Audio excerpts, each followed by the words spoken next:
Εδώ είμαστε λοιπόν και συνεχίζουμε με το τετράγωνο μυαλό που στο αποκαλώ εγώ, Σωτήρης Μεταξάς, δικηγόρος, λατρεμένος δικηγόρος σε πάρα πολλές υποθέσεις. Υποθέσεις που πραγματικά μόλις τις πάρει στα χέρια του και διαβάσει τη δικογραφία, είναι στοχευμένος σε αυτό πάντα που θα σας απαντήσει.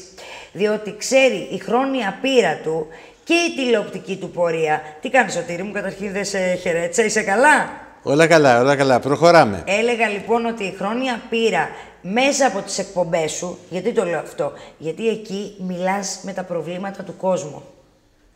Ξέρεις λοιπόν να απαντήσεις στον κάθε πολίτη ξεχωριστά αν αυτό που επιθυμεί έχει αποτέλεσμα ή αν αυτό που επιθυμεί ίσως να πάει στο βρόντο. Είναι έτσι? Αν είναι κάτι εύκολο, δίνουμε τη λύση αμέσως. Αν είναι κάτι πολύπλοκο, θέλει δουλίτσα μετά. Θέλει δουλίτσα. Λοιπόν, θέλει μελέτη, να δεις χαρτιά και τα λοιπά, δικογραφία. Σωστά, σωστά. Εσύ να πω ότι είσαι ένας άνθρωπος καταρχήν που πέρα από τις δικαστικές αίθουσες, που σε ξέρουμε ως νομικός δικηγόρο, να πω ότι κάνεις και άλλες δραστηριότητες. Και τα τηλεοπτικά σου λοιπόν, που έχουμε εκπομπές που προβάλλονται σε όλη την Ελλάδα. 4 εκπομπές έχουμε, το Αθήνα Αττική Ελλάδα, Zoom στο Μαρκόπουλο, στο διαδίκτυο Όχι Άλλα Ψέματα. Και επίσης Έλληνες, Ελλάς, Κύπρος, Ομογένεια. Ωραία. Που έχει και θέματα της ομογένειας, αλλά και από την Κύπρο μας. Αγγίζεις τον παλμό, εγώ αυτό ξέρω να πω, αγγίζεις τον παλμό και το πρόβλημα του κάθε Έλληνα ξεχωριστά. Εκεί λοιπόν, εδώ τώρα στέκομαι και έρχομαι και λέω, μπορείς να μου εξηγήσεις, μόλις διαβάσεις κάτι, λες, θα γίνει και γίνεται. Λες, είναι δύσκολο να γίνει, το προσπαθούμε, αλλά στο τέλος μπορεί να μην γίνει. Πώς, βρε Σωτήρη μου, έχεις φτάσει στο σημείο, ειλικρινά, να μπορείς αυτό που λες, αυτό να είναι? Κοίταξε, εγώ τα νομικά είναι ίδια. Στα ίδια πανεπιστήμια, στις ίδιες σχολές έχουμε σπουδάσει εμείς οι δικηγόροι, αλλά και οι δικαστές που δικάζουν τις υποθέσεις. Καλά, δεν είναι. Δηλαδή ο νόμος... Ναι, αλλά ο νόμος όμως είναι ίδιος και εγώ μπαίνω στο μυαλό του δικαστή που θα δικάσει την υπόθεση. Και αν δω ότι είναι χαμένη, πρέπει να το πω. Μπορεί κάποιοι να μην το κάνουν. Ναι. Αλλά εγώ δεν θέλω να πηγαίνω σε δικαστήρια και να χάνονται οι υποθέσεις, γιατί αυτό έχει ας πούμε δημιουργεί μια κακή φήμη στο δικηγορικό γραφείο. Όταν είναι μια υπόθεση χαμένη, το λένε από την αρχή είναι χαμένη.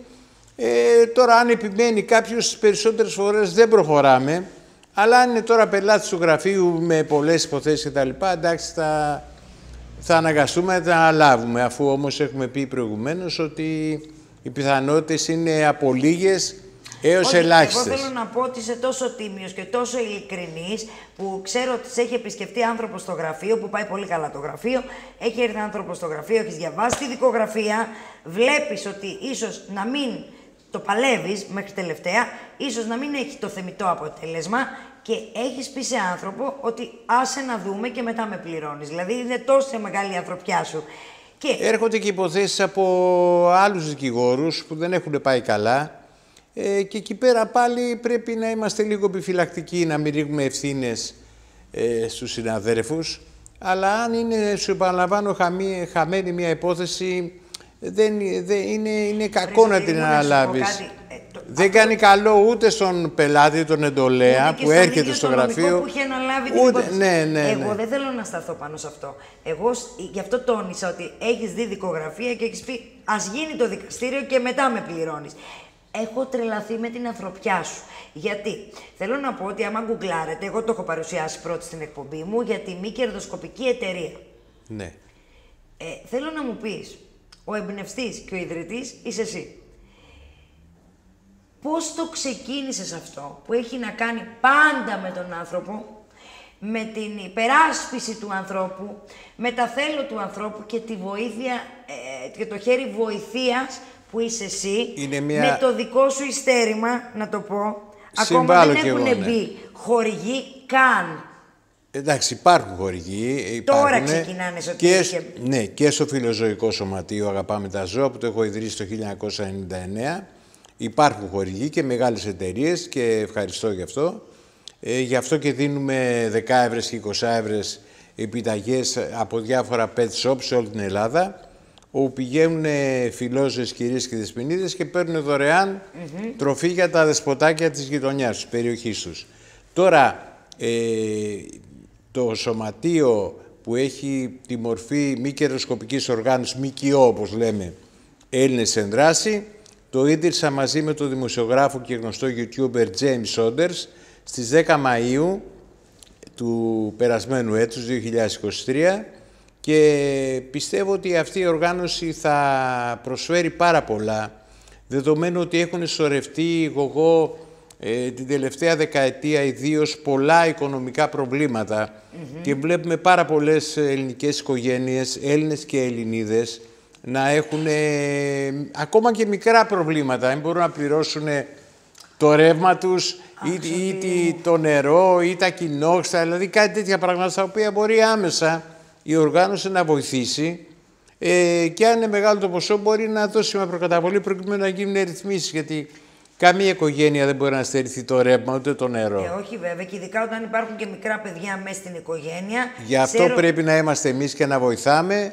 και να βάζουμε και από τα δικά μας χρήματα. Δεν σημαίνει ότι φιλανθρωπία δεν είναι να παίρνεις τα λεφτά των άλλων και να τα δίνεις. Όχι, φιλανθρωπία είναι να δίνεις και από το ειστέρημά σου. Εσύ αναζητάς εθελοντές, αναζητάς κόσμο που βεβαίως. Είναι στους τετράποδους φίλους μας, είτε είναι από τον άνθρωπο προς τον άνθρωπο. Η οργάνωση θα στελεχωθεί αποκλειστικά τα 3-4 πρώτα χρόνια από εθελοντές.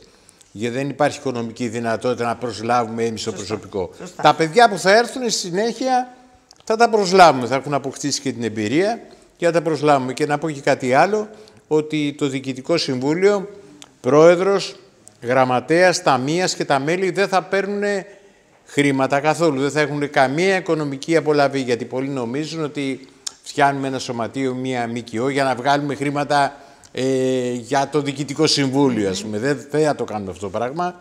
Δεν θα υπάρχει παραμικρή αμοιβή, Εγώ χαίρομαι πάρα πολύ, γιατί πραγματικά όταν λέω ότι είσαι κύριος με κάπα κεφαλαίο, το εννοώ. Αυτό που λέω πρέπει να ρουφήξουν όλοι οι νέοι σήμερα, πέρα από τις γνώσεις σου, την καλοσύνη σου, Σωτήρη μου. Γιατί αυτό που κάνεις, το κάνεις μόνος σου. Και επειδή τυχαίνει και σε γνωρίζω πάρα πολλά χρόνια, είσαι ένας άνθρωπος που έτσι λειτουργούσες και σαν νεαρός. Έτσι πρέπει να είναι οι δικηγόροι και οι γιατροί. Καλά, μην πιάνουμε...